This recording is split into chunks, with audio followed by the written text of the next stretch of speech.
ವೈದ್ಯನ ಮನೆಗೆ ಬೆಂಕಿ ಹಚ್ಚಿ ದುಷ್ಕರ್ಮಿಗಳು ಪರಾರಿಯಾದ ಘಟನೆ ವಿಜಯನಗರದ ಬಾಪೂಜಿ ಲೇಔಟ್ನಲ್ಲಿ ಕಂಡುಬಂದಿದೆ.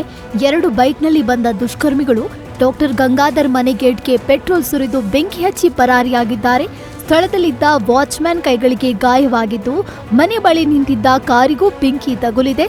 ಸದ್ಯ ಈ ಸಂಬಂಧ ಚಂದ್ರ ಲೇಔಟ್ ಪೊಲೀಸ್ ಠಾಣೆಯಲ್ಲಿ ಪ್ರಕರಣ ದಾಖಲಾಗಿದೆ.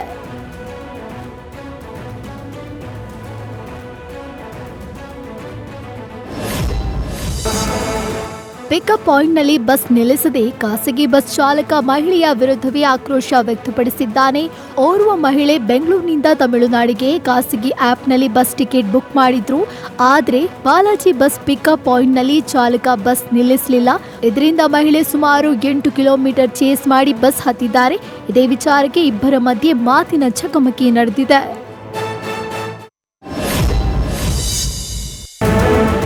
ಬೈಕ್ ಚಾಲಕ ಹೆಲ್ಮೆಟ್ ಹಾಕಿಲ್ಲ ಅಂದ್ರೆ ಟ್ರಾಫಿಕ್ ಪೊಲೀಸರು ದಂಡ ಹಾಕೋದು ಕಾಮನ್.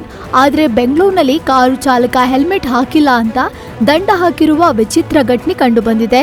ಟ್ರಾಫಿಕ್ ಆ್ಯಪ್ನಲ್ಲಿ ಫೈನ್ ಚೆಕ್ ಮಾಡಿದಾಗ ಈ ವಿಚಾರ ಬೆಳಕಿಗೆ ಬಂದಿದ್ದು, ಕಾರು ಚಾಲಕ ಟ್ರಾಫಿಕ್ ಪೊಲೀಸರ ಮೆಸೇಜ್ ನೋಡಿ ಕಂಗಾಲಾಗಿದ್ದಾನೆ. ಆದರೆ ಇದು ತಾಂತ್ರಿಕ ಸಮಸ್ಯೆನೋ ಅಥವಾ ಟ್ರಾಫಿಕ್ ಪೊಲೀಸರ ಎಡವಟ್ಟು ಅನ್ನೋದು ತಿಳಿದು ಬಂದಿಲ್ಲ. ನ್ಯೂಸ್ ಫಸ್ಟ್ ನಿರ್ಭೀತಿಯಿಂದ ನಿಮ್ಮ ಪರವಾಗಿ.